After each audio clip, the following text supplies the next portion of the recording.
love is actually all around? Maybe not if you're watching this movie.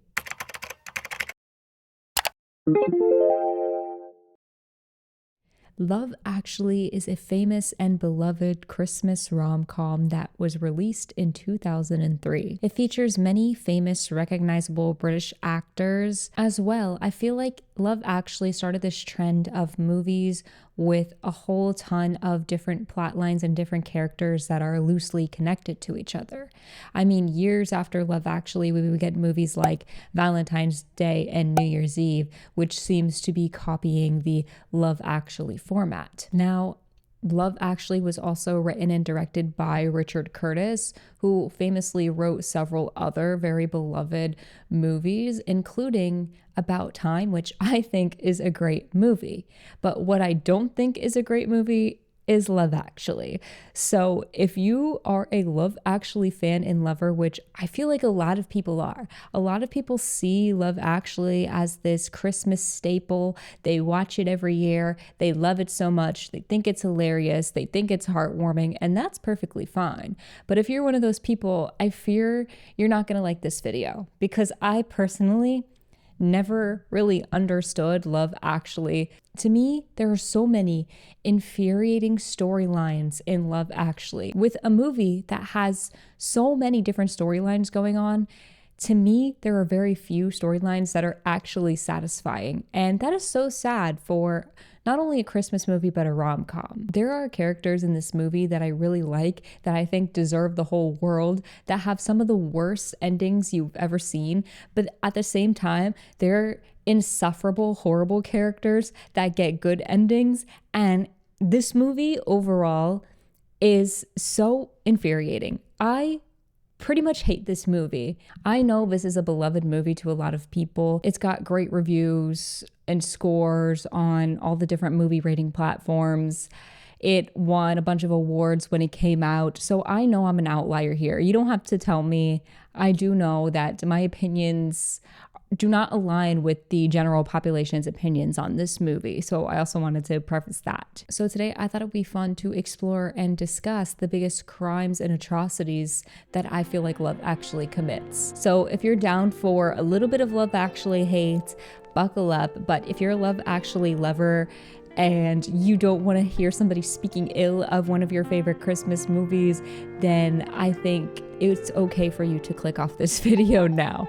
But otherwise, just know what you're getting yourself into, and let's get started.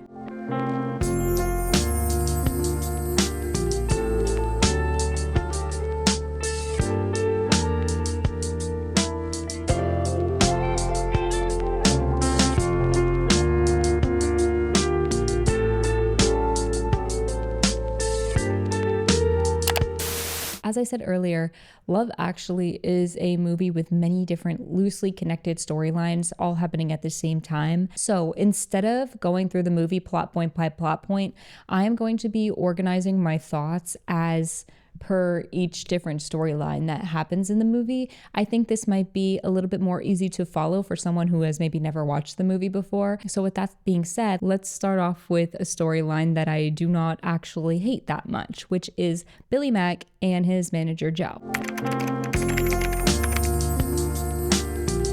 In the movie, Billy Mack is a washed-up pop star played by Bill Nye, not the science guy, the acclaimed British actor. And at the beginning of the movie, we see Billy Mack re-recording one of his old songs, but changing the lyrics slightly to be about Christmas. Billy Mack does not really care for the changing of his song to be about Christmas. He's not really on board with this whole thing. He thinks it's terrible, actually, but his manager is really pushing for this so he can have this big comeback. So for most of the movie, Billy Mack's manager, Joe, is trying to help get Billy Mack to the top of the charts in some way, shape, or form. Billy Mack goes on the radio. He kind of roasts his own song. He also says some somewhat mean things about his manager, Joe. And then we see his manager, Joe, in the background, kind of just face palming, being exhausted by Billy Mack and his job of basically taking care of Billy Mack. Throughout the rest of the movie, we'll see sprinkles of Billy Mack here and there.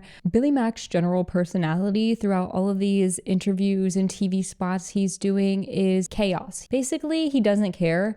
So he's being chaotic everywhere he goes. Every time he's acting like an absolute menace to society, people think it is really funny. And now more and more people are interested in seeing what Billy Mack is going to do next. All this leads to, on Christmas Eve, Billy Mack finds out that he is actually #1 on the charts. So everything that they were doing to push out this Christmas song has now helped him make this sort of comeback. And all of it stems from his manager Joe pushing him into doing all of this press for a Christmas song. So after finding out this information, Billy Mack goes off to party with Elton John. It seems that his career is going to be on the up again.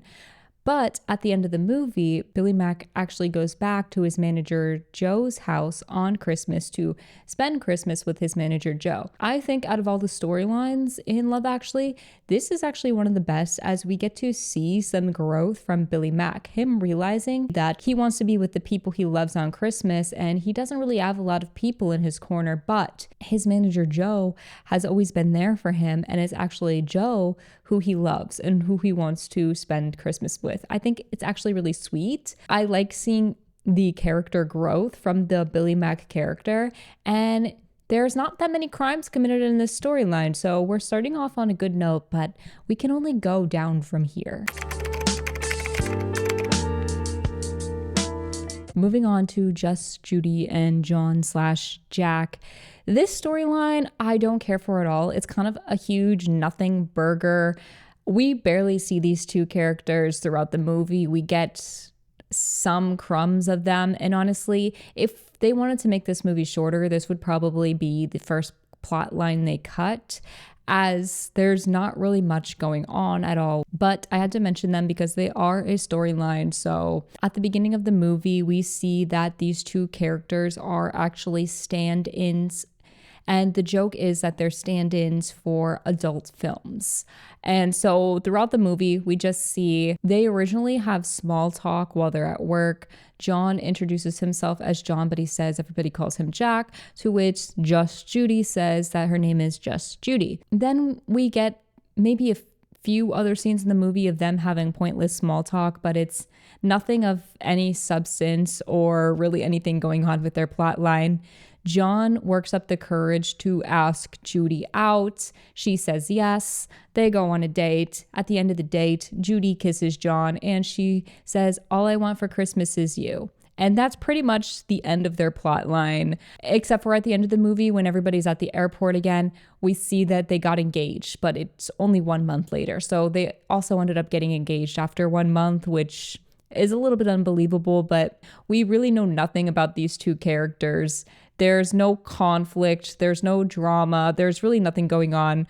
We see them make small talk, we see them go on a date, and that's basically the end of their storyline. So let's move along. Next, I want to talk about Daniel and Sam, as they are one of the last few storylines and characters that I actually don't hate in this movie. There's some things in the storyline that I wish were done a little bit differently, but for the most part, these two characters in this storyline is perfectly fine, and I just wanted to get the good stuff out of the way before we move along to me ranting about all the rest of the storylines in this movie. The character Daniel is played by Liam Neeson, and honestly, he is one of the few quality male characters in this movie. He's one of the few quality likable characters. At the beginning of the movie, we see him talking on the phone to his friend Karen, who is played by Emma Thompson, who will come back into play later in her own storyline. And in this conversation on the phone, we find out that Daniel's wife recently passed away. Next, we move on and we see the funeral for Daniel's wife. We also meet his stepson, Sam,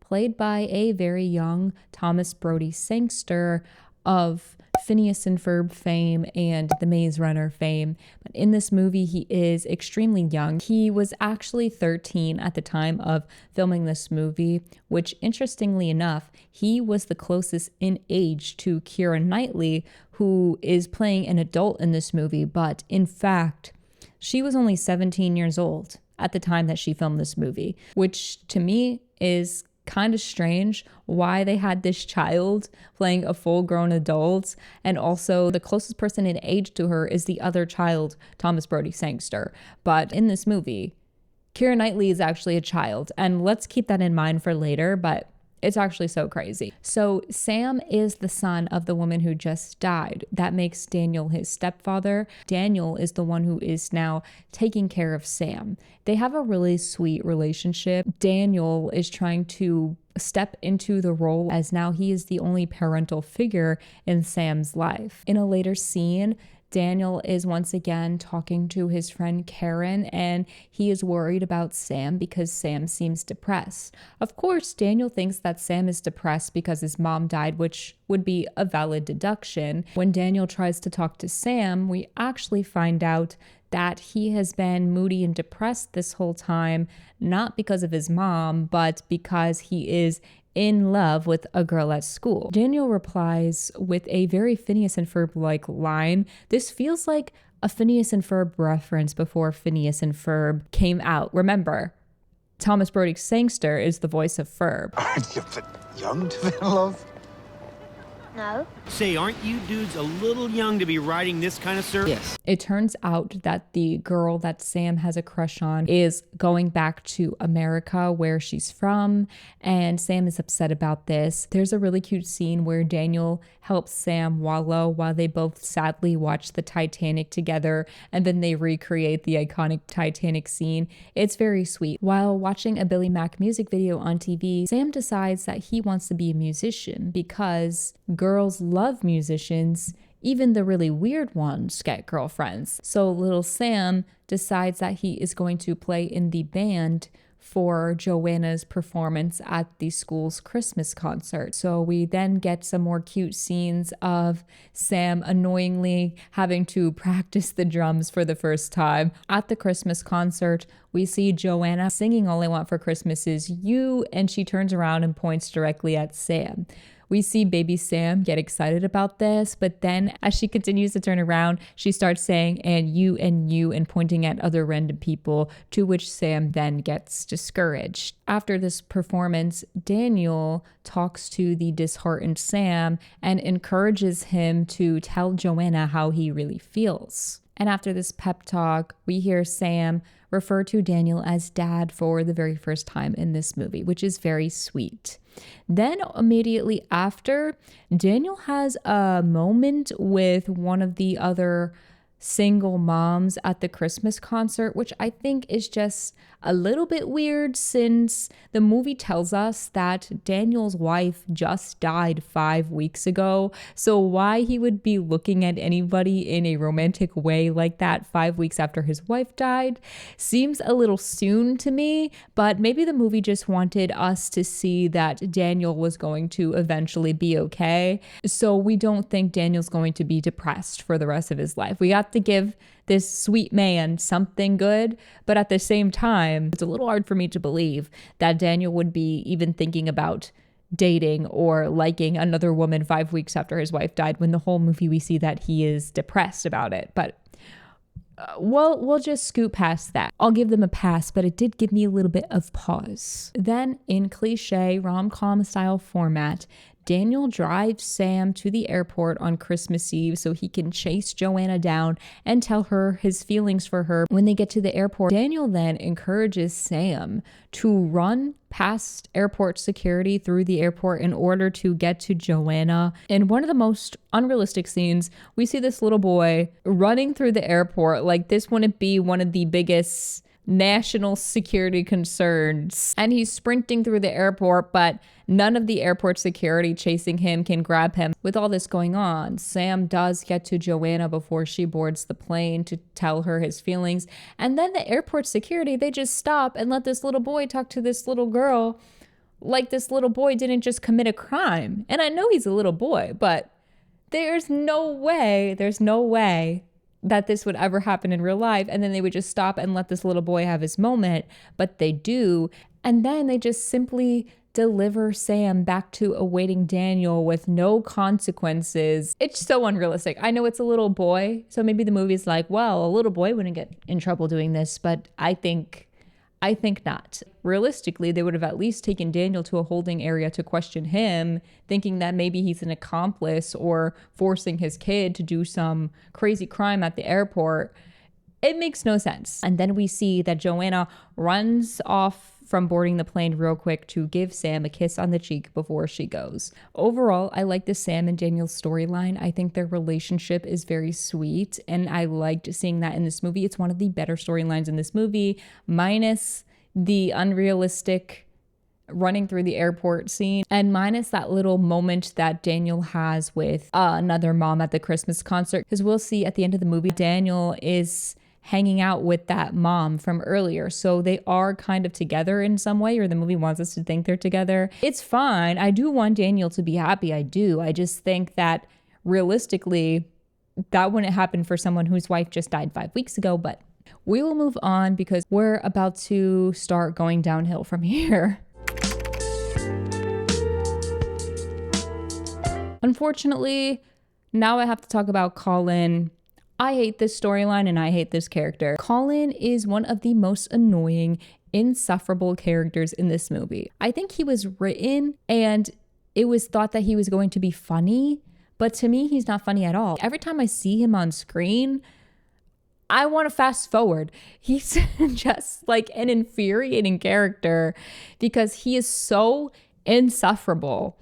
But Colin's storyline is that he really wants to get with women, but he's like, British women don't like me because they're all stuck up and I'm just an ugly loser guy. But it's like, maybe it's because of your personality. Maybe it's because you have a loser personality and you're annoying and insufferable. But Colin gets it in his mind that he'll be able to get girls in America because Americans just like anybody who has a British accent. So he buys tickets to Wisconsin, of all places. And the very first bar he walks into, there's 3 beautiful girls and they're all immediately obsessed with him because of his British accent, basically proving his point, and he's able to get with the girls. At the end of the movie, we see him come back and he's got a beautiful girlfriend or whatever, and he brings back one for his friend. What really annoys me about the Colin storyline is that Colin is so horrible. And instead of having some kind of character development like Billy Mack, he just gets validated in his horribleness as he says, Oh, it's not me or my personality. It's just that I'm on the wrong continent. And he's proven right, basically. So he never learns any type of lesson. He never grows. He stays insufferable the entire time. He's not funny. He's actually quite annoying. And then this behavior gets rewarded as he's proven right, which is so unrealistic because I know this character, he just has a loser personality. And it's because he's insufferable. Maybe if they had a storyline of Colin going to America and then realizing that he is the problem and not the girls, not the women around him. And then we actually see Colin change his ways and then come back from his trip and he's a less insufferable guy now. That would have been an interesting storyline. But the fact that the movie validates Colin's point and then Colin gets to have this happy ending when he doesn't deserve it just makes me so incredibly mad. So that's all I'm gonna say about the Colin storyline. Just know I hate that man. He's so annoying. He never changes his ways and he gets a happy ending. Meanwhile, later on in the movie, I'm gonna have to watch Emma Thompson cry on Christmas. But we will move on. Next, we have Jamie and Aurelia, which I don't think is one of the biggest crimes of the movie. The storyline is fine. I just don't think it's any kind of accurate representation of any kind of real love, but we will get into it. At the beginning of the movie, we meet Jamie, who is played by Colin Firth, and we see him leaving his girlfriend so he can attend this wedding for his friends. We will see this wedding later on. Jamie decides to go back to his house for some reason in between the wedding ceremony and the reception, and he catches his girlfriend cheating on him with his own brother, which is quite terrible. So obviously they break up, and then Jamie goes on his writing retreat to the south of France by himself. Jamie is a writer who's working on a novel, and he's also one of those people that writes on a typewriter. So just keep that in mind, that he's one of those guys, okay? In the south of France, Jamie is staying at this cottage, and he gets introduced to Aurelia, who is the housekeeper. Now, Aurelia only speaks Portuguese, and Jamie only speaks English. So keep that in mind for the rest of the movie, as Aurelia and Jamie are each other's love interests, but almost every single scene they have, they're simply talking at each other, as they can't actually communicate. They don't know what the other person is saying. It's frustrating because there are scenes that will come up that are meant to be these sort of romantic scenes. They play the background music, and we're supposed to think that Jamie and Aurelia are falling in love, except they can't even have a simple conversation. They know nothing about each other because they can't do anything but talk at each other. Next, there's a scene of Jamie working outside. Remember, he's writing this book on a typewriter because he's one of those people. And Aurelia accidentally moves a weight that was keeping his papers down, and all the papers go flying into this dirty pond. Aurelia uselessly dives in the dirty pond to try and save the book. Jamie then also goes in because he feels bad. Then they share a romantic moment afterwards, although I don't think any of their moments are romantic, as the only thing that they like about each other at this point are each other's looks. So they keep playing these moments like it's some romantic moment, although Jamie has no idea what Aurelia is saying to him, and vice versa. Part of the arrangement for Aurelia being the housekeeper at this cottage is that Jamie has to drive her home every day. There's this line where Jamie says it's his favorite part of the day, driving her home. And then Aurelia says that it's the saddest part of her day, leaving him. I feel like the movie wants me to feel something, but to me, I'm not feeling anything from it. At this point, I can't root for them, as I barely know anything about the Aurelia character. The only thing I know about Jamie is that his girlfriend cheated on him, and these two characters don't know anything about each other, but I'm supposed to believe that they're in love. At the end of his trip, Jamie drives Aurelia home for the last time. She kisses him. They both look sad. I'm not feeling sad. When Jamie gets back to Britain, we see that he is taking a class to learn Portuguese. So I guess that's kind of cute, but just hold on before you get too excited. Jamie then goes to see his family on Christmas, and immediately when they open the door and they announce that Uncle Jamie's here, he decides actually he wants to be with Aurelia. So he immediately goes to fly to where Aurelia lives to go and find her. There is kind of a funny scene of all the little kids saying that they hate Uncle Jamie. I hate Uncle Jamie. I hate Uncle Jamie. Jamie then shows up at Aurelia's family's house, to which her dad answers the door, and Jamie in Portuguese tells Aurelia's dad that he wants to marry her. So if you thought it was cute that Jamie was learning Portuguese because maybe he wanted to get to know Aurelia, you were sadly mistaken, because actually now he's going to ask her to marry him, even though he knows nothing about her. The whole town then follows behind Jamie and Aurelia's dad as they go to Aurelia's place of work, in which Jamie then proposes in front of everybody in her native language. Aurelia then says yes in English.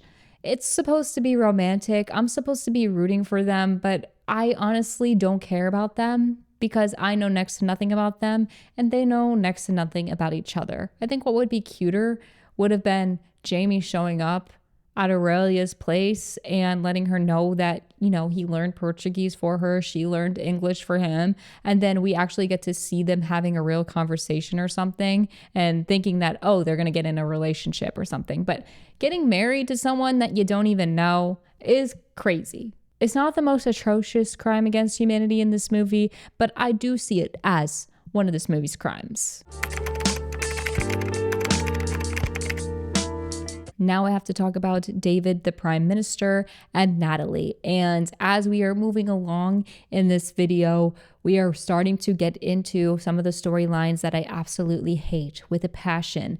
And this is one of them. David is played by Hugh Grant, and he is the new Prime Minister of Britain. On his first day as the Prime Minister, he meets his employees, and one of them is an assistant named Natalie, who it is also her first day. Remember, he is the boss and she is the very much younger assistant. On the first day, Natalie accidentally swears while meeting the Prime Minister, David, and he is charmed by the whole thing. He thinks she's so quirky, okay? He obviously immediately likes her, which is inappropriate for their work relationship. There's a lot of HR nightmares in this movie, and this is probably one of the biggest ones considering that he's also the Prime Minister. So maybe he should be staying away from scandal. But in a later scene, we see that David, the Prime Minister, is trying to get to know Natalie a little better, and he's fishing to see whether she is in a relationship or has a boyfriend, to which we find out that she recently got out of a relationship because her ex told her that she was getting fat. Now, this is another thing that annoys me about this movie, is that for the rest of the movie, people are going to make fat jokes about this woman, Natalie, who is most certainly not fat. Like, this is Natalie. And the movie wants us so badly to think that she is overweight. She gets called chubby later on. She gets called plumpy. I hate this. I hate this. Every time Natalie exits a room, Hugh Grant has to dramatically sigh and be like, "Oh no, what am I going to do? I can't believe I'm in this situation." He has to be all dramatic, like Natalie is a huge problem for him because he finds her attractive. That's the main reason for his problems. And I'm over here thinking, you're the Prime Minister, sir. Shouldn't you be focused on some more important stuff instead of the problem that you're attracted to your assistant? I don't know, but I could just tell that this is not a very good Prime Minister, because is he thinking about the people of Britain? No, he is too busy focused on his attraction to Natalie. Everything we see him stress about in this movie is not the problems of Britain. It's not anything political. No, he's stressing about the fact that he likes Natalie. It's annoying. So the Prime Minister has a very important meeting with the President of the United States, who is, by the way, a horrible guy. Unsurprisingly, the president makes inappropriate comments about Natalie immediately after meeting her, and he's overall just kind of the worst. The politics in this movie might as well not be there. It's basically politics in the vaguest form, as these two characters are supposed to be discussing something important. What are they discussing? We will never know. The movie doesn't want us to know what's actually happening because they don't want us to think that Hugh Grant is a bad Prime Minister. But while David, the Prime Minister, is in a meeting with the president, David leaves the room for 2 whole seconds to come back and see that the president is harassing Natalie. He's touching her in a weird, inappropriate way. And this is actually the catalyst for David, the Prime Minister, to stand up to America in the press conference. And once again, it all stems back to Natalie. So I think David is a terrible Prime Minister because his whole world still only revolves around his attraction to Natalie at this point. Because would David had stood up to the president if it wasn't for the president being a creepy weirdo and harassing Natalie? I don't know. But anyways, moving on, it's that press conference. The Prime Minister makes this whole speech about how America is not going to be able to take whatever they want from Britain, and he's mostly talking about Natalie at this point, like he's not going to be able to do things to Natalie. So it makes it even worse. And then he says that Great Britain is going to stand their ground with America from now on, and to which everybody cheers for some reason, when really he was mostly talking about Natalie at that press conference. Then after everybody loves the Prime Minister, things start to really take a turn as Hugh Grant asks one of his employees to fire Natalie, and he says, "Don't ask any questions about it. It's just something that has to be done. You have to do it." Yes, Hugh Grant fires Natalie, who he is supposed to like because he's so attracted to her, and he just can't work when she's around. And it's so horrible. Not only is this an HR nightmare because Hugh Grant is firing this poor young woman for no reason other than that he finds her attractive, but also, if you remember, Natalie just was harassed by the president, and so she is going to later apologize for this, thinking that the reason that she got fired is because of the situation in which the president was being a creepy weirdo to her. So now, not only is she jobless, but she thinks it's her fault that she was harassed in the workplace by this creepy man, and that is the reason that she is fired. This is absolutely diabolical. I now hate Hugh Grant in this movie. I hate this character. He supposedly loves Natalie. He doesn't really know much about her. He's simply just attracted to her. But even so, firing her, absolutely evil, diabolical. And I'm supposed to be rooting for them to get together at the end of the movie? No, absolutely not. Later on in the movie, the prime minister receives a Christmas card from Natalie. This is where we see her apologize, which she absolutely shouldn't have. She ends the letter by saying that she's actually yours, meaning she's liked David, the prime minister, the whole time. And this is what fuels him to go find her. And when he finds her, her family is actually on their way to the school Christmas concert. That is the one that Sam plays the drums for Joanna for. Hugh Grant offers to drive Natalie to the concert. He doesn't want to make a big scene, being the prime minister and all. So they end up going backstage, but then they start kissing in the middle of the show, and the curtains just happen to open up while they're kissing. So now not only does everybody know the prime minister was there, also now everybody knows that he's dating this girl, Natalie, which to me seems like it would be a horrible PR nightmare for the prime minister, since people can easily look up that Natalie was once his assistant that then got fired.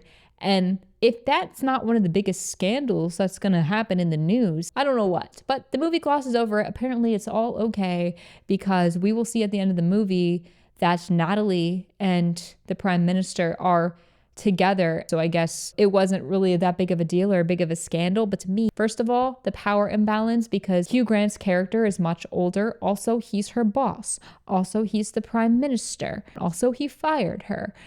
So how this cannot be a nightmare and a scandal, I don't know. But the movie wants us to think it's love.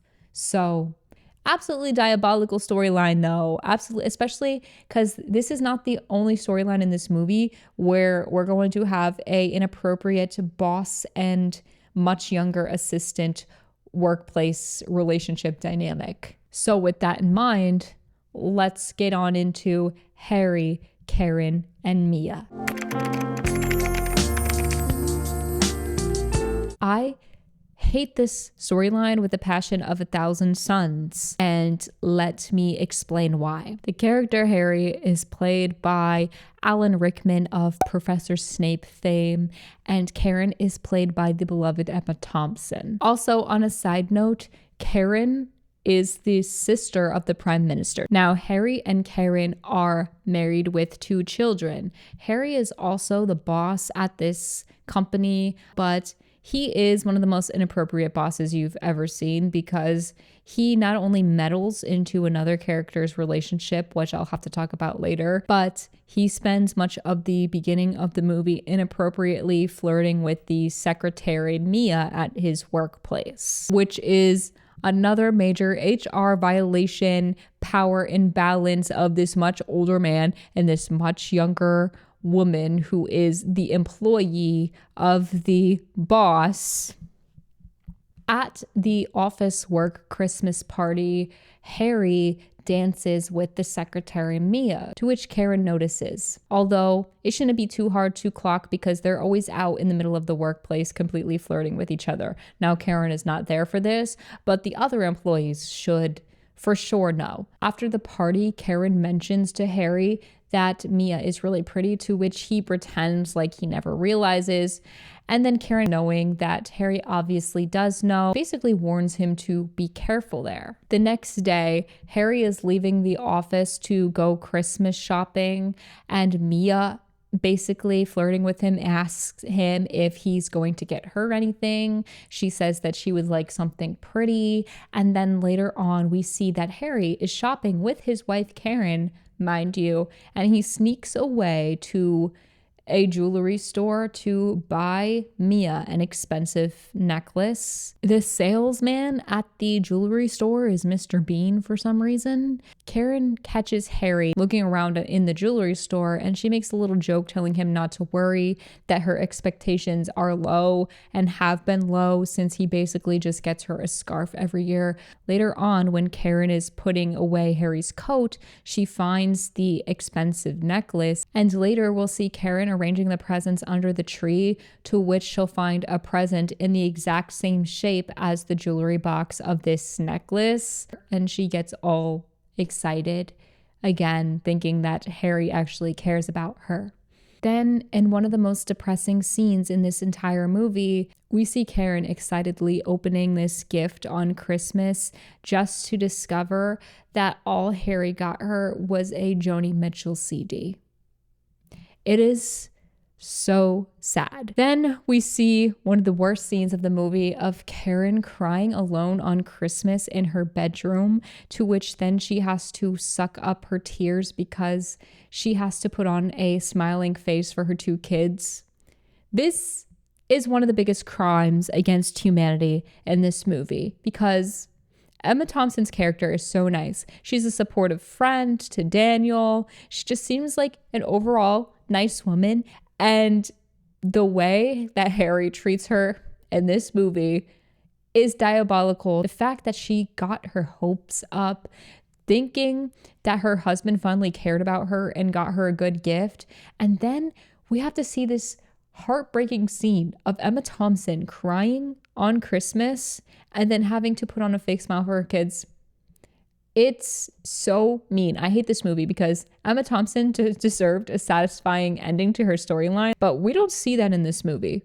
We just see this sad, horrible ending for her. Meanwhile, characters like Colin get to have happy, satisfying endings, and it is not fair. In another pretty sad scene, immediately after this moment at the Christmas concert, Karen sees her brother, the Prime Minister. Remember how he went to the Christmas concert with Natalie and her family. And Karen thinks that David is wanting to be there for her and her kids. And she thinks it's this sweet moment because she could really use somebody right now. And it's this heartbreaking scene of Karen tearing up while hugging her brother. Meanwhile, we know the Prime Minister, her brother, does not care about her. He wasn't going to the Christmas concert to see her and her kids. And in this moment, he's only really thinking about Natalie. He's only there because Natalie. He has no clue what's happened to Karen, so I'll give him a little bit of that. But you could just definitely tell in this scene that Karen is going through something, but it does not seem like her brother cares at all. He's just awkwardly hugs his sister so he can go back to trying to get with Natalie. Meanwhile, Karen thinks that her brother actually cares about her. It's so depressing. Why are they doing this to my girl Karen? Karen confronts Harry after the Christmas concert is over, to which Harry does that self-deprecating thing that a lot of guys in that situation do, where he calls himself a fool, and she says, "No, you made me look like the fool," which I'm standing and clapping for Karen. Honestly, she's so right. He embarrassed her and he wants to act like, "Oh, I'm sorry, I was a fool." No, you made her look like a fool. At the end of the movie, at the airport scene, it seems as though Harry and Karen are splitting up, but Karen will not get any kind of satisfying ending. We just kind of see her going through it at the end. Now, I don't need to see her be with a man to have a happy ending, but I needed something more satisfying than just knowing that she's probably splitting up from Harry. I need her to get something good. You know what I mean? So I think the biggest crime in this storyline, well, there are many crimes in this storyline, but another big crime of this storyline is the fact that after Karen just basically has one of the worst plot lines in the entire movie, she doesn't get any kind of good thing at the end. And even Daniel, who had a depressing story in this movie, gets to have a moment at the end where they're showing us like Daniel isn't going to be depressed forever. Here's his love interest. But Karen can't get any kind of little snippet of something in this movie to show us that she got something good. Like maybe she got some cool job promotion. Maybe she moved to a better area. I don't know. Something. She deserves something and she got nothing. And it's annoying. This movie hates Karen and I don't know why.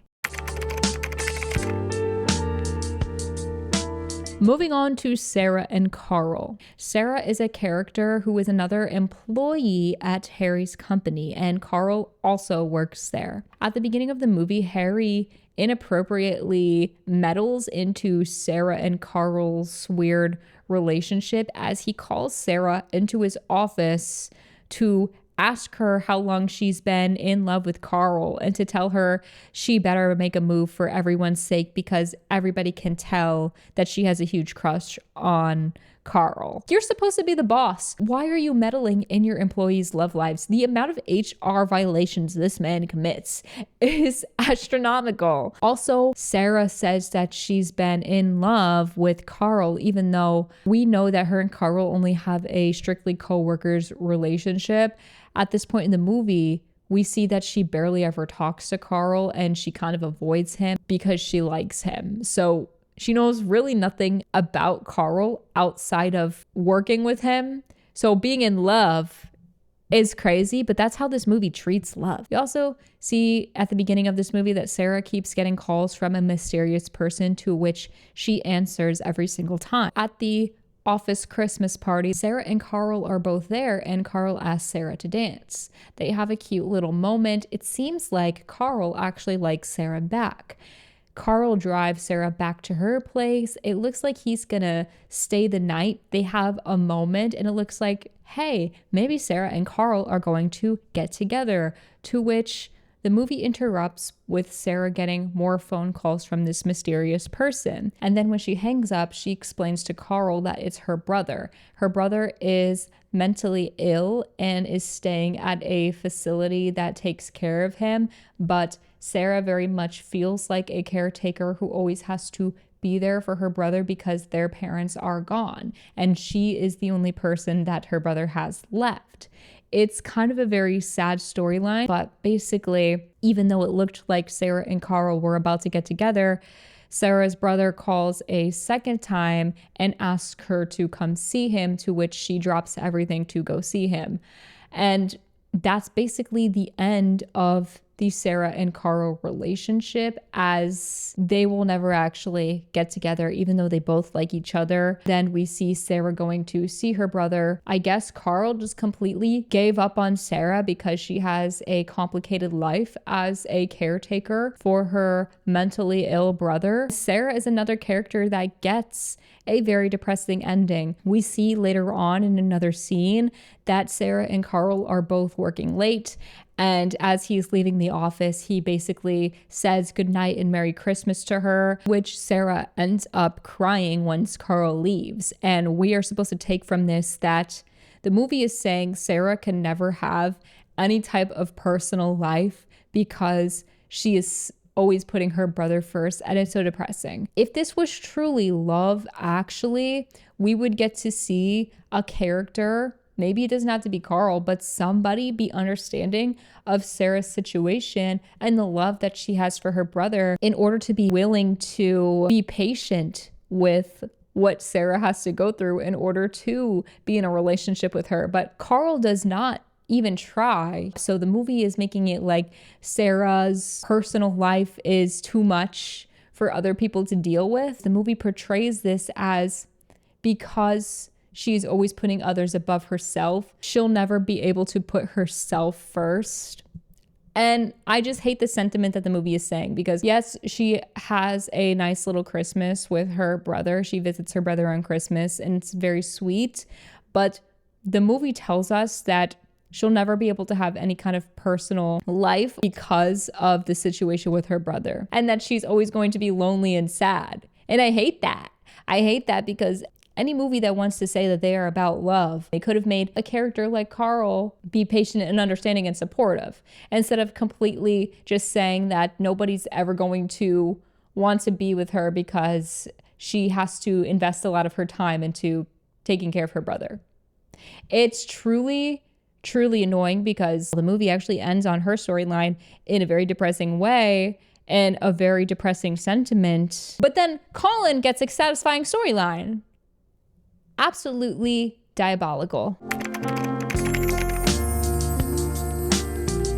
Lastly, it's the moment everyone's probably been waiting for, the Peter, Mark, and Juliet storyline. This is one of the most controversial and talked about plot lines of the movie, since it has to do with the famed scene of Andrew Lincoln of Rick Grimes fame holding up the cards outside of Keira Knightley's door, and it's the "to me you were perfect," which a lot of people see this as this lovely grand gesture. They love this moment, but let me tell you why it's actually sinister. So the character Mark, who is Andrew Lincoln, is best friends with Peter, and at the beginning of the movie we see that it is Peter and Juliet's wedding. Mark, being the great friend that he is, plans this whole special moment where this flash mob of musicians pops up all around the church, and they start singing and playing "All You Need Is Love," and it's supposed to be this really sweet, really cute moment. And Mark is such a great friend, right?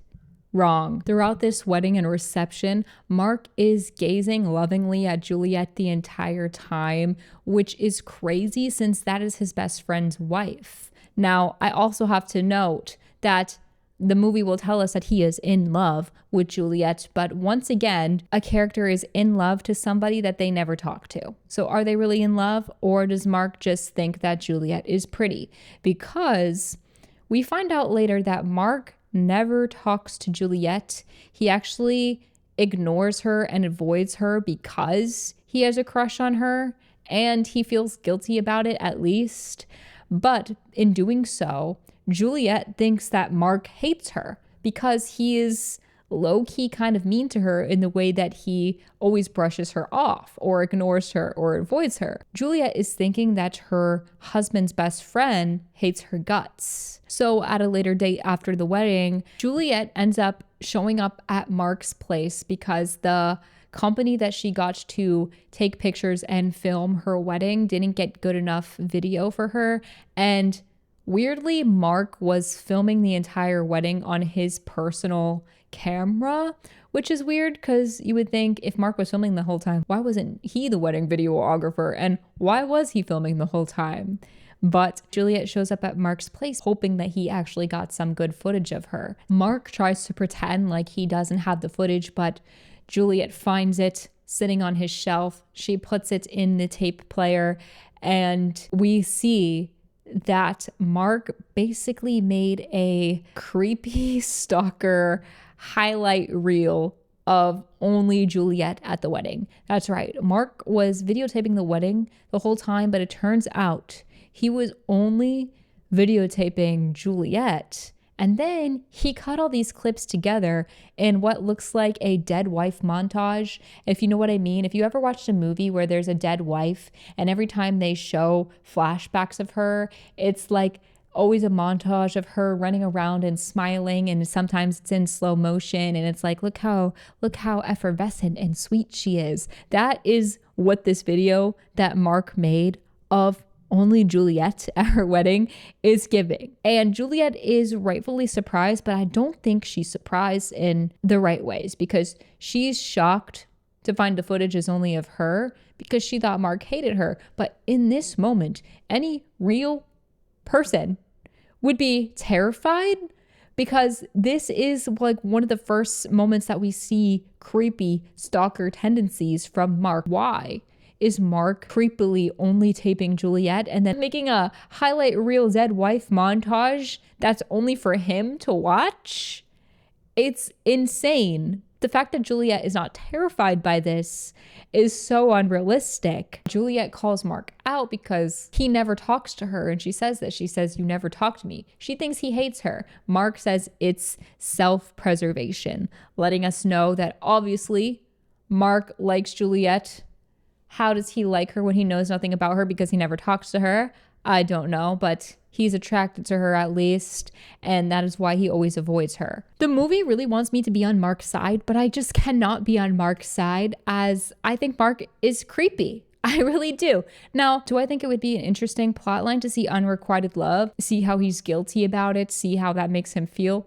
Sure. But how Mark can be in love, and he will tell her later that he loves her, with Juliet, who he never talks to, is crazy. And also, he's a terrible friend. He's mean to Juliet this whole time because he likes her. I think it would have been more interesting if Mark was actually in love with Juliet, maybe because he's always hanging out with his best friend. He got to hang out with Juliet a lot, and he starts to really like her for the person that she is because he starts to get to know her. But the movie tells us point blank that Mark does not know anything about Juliet because he avoids her at all costs. So I can't be on Mark's side because I don't think he's in love with Juliet. I think the videotape incident puts it on the next level of, now this is creepy. Now we're getting into stalker territory, and I cannot feel bad for Mark, even though the movie is trying to get me to empathize with this man, but I just can't, because now he's being a creep. And then finally, in the moment everyone has probably been waiting for me to talk about, Mark shows up to Peter and Juliet's house with poster boards.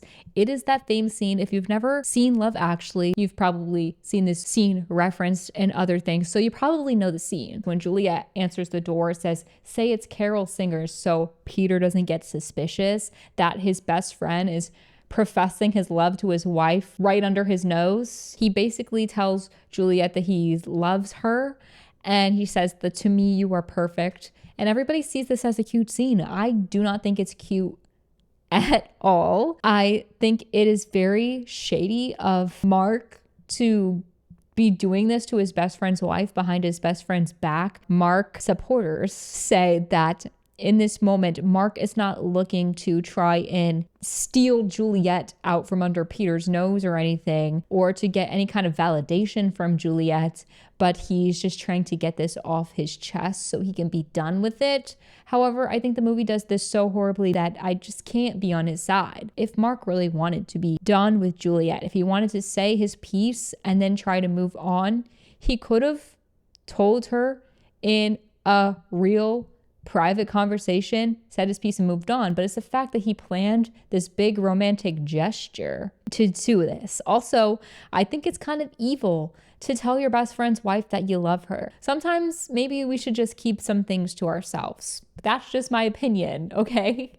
After this whole scene, Mark walks away, and I think we're supposed to think he's moved on. But the most weird part of this scene is the fact that Juliet chases after Mark. Also, Juliet is endeared by this whole scene, mind you, with the cards and the "to me you were perfect" and the saying how much he loves her. She's like smiling and tearing up. She is eating this up. She should be absolutely terrified when your husband's best friend shows up at your door in a big romantic gesture to say that he's in love with you. She should think, this guy is creepy, he's weird.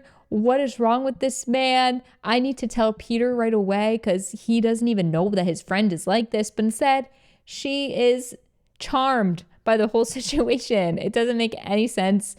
The Mark supporters and the people who support Love Actually will say that she was just trying to be nice to Mark in this moment. But how anybody would not be terrified, especially after finding out about the wedding video and that Mark has creepy stalker vibes, I would be so scared. But Juliet chases after Mark when this is over and kisses him, which I really think taints the whole scene the wrong way, because a lot of people say the scene is, oh, it's unrequited love. It's Mark getting it off his chest so he can move on. Well, how is he supposed to move on when Juliet kisses him? And a lot of people are gonna say that it was a goodbye kiss, but I don't think it should have happened. If Juliet wanted to really set a boundary and be like, "That's nice, honey, but please leave me and Peter alone. Please try to move on. I have a husband. She could have said that, but instead she kissed him. So what are we, the audience, supposed to think in this moment? Even if it's to say goodbye, I think it's stupid because now you're letting a guy who's creepy, who took creepy stalker video of you and is now showing up at your house in a grand romantic gesture to tell you his feelings, and you think his feelings are going to go away now after you kissed him. I feel like you're only validating his feelings. The kiss in this scene makes no sense to me. I know that Mark and Juliet aren't going to end up together because at the end of the movie, it seems like they still have the same dynamic of the Mark, Juliet, and Peter, where Peter and Juliet are still married and Mark is kind of their awkward best friend third wheel. But I don't like it. I don't like it. It also proves to me that Juliet never told Peter about what was happening with Mark, and neither did Mark. Because if he really wanted to get this off his chest, he could have told Peter. He could have said, hey, I like your wife, and that's why I tried to avoid her out of respect for you, but I'm getting over it. Could have said something like that, but no. He chose to only tell Juliet. He chose to give Juliet a romantic gesture. And then the reason why I know that Mark and Juliet never told Peter any of this is because at the end of the movie, they still have the same dynamic. So what is this movie trying to say about love? I don't know, but I hate it. I hate it. I don't think there's much genuine, real love plot lines in a movie that's called Love Actually. I think the best love in this movie are Billy Mack and his manager and Sam and Daniel. Everything else is most definitely not love. It's depressing. And some of the best characters, like Sarah and Karen, have to have the worst, most unsatisfying endings. Meanwhile, some of the worst people you'll ever meet get to have good endings, like Colin. I will never get over Colin getting a good ending. Yeah, I hate it. I absolutely hate it. And I could probably keep ranting about this, but I'm trying not to make this video too long. It might be too late at this point. But that's all the storylines in Love Actually, and those are their major crimes. So in conclusion, I know this is a beloved movie, and I hope not to get hate on this video, as this is my outlet to passionately say my hatred for some of the storylines in this movie, because I just simply don't get it. So don't hate on me, but if you do have a differing opinion, definitely put it in the comments, but be nice to me about it, okay? That's all I have for you today. I'm sorry this video is long. I'm sorry for ranting so much. I truly don't know how this video is going to turn out, but if you made it all the way to the end, thank you for watching. If you liked this video, make sure to give it a like, leave me a comment, tell me what you love about Love Actually, or if you agree with me and you hate some things, tell me what you hate about it. Tell me stuff that I didn't mention. Click on my channel, check out some of my other stuff, and if you like my stuff, then be sure to subscribe to my channel so you know when I put out more content. With all that being said, happy holidays to everybody. Thank you so much for watching this video, and I will be sure to see you in the next one.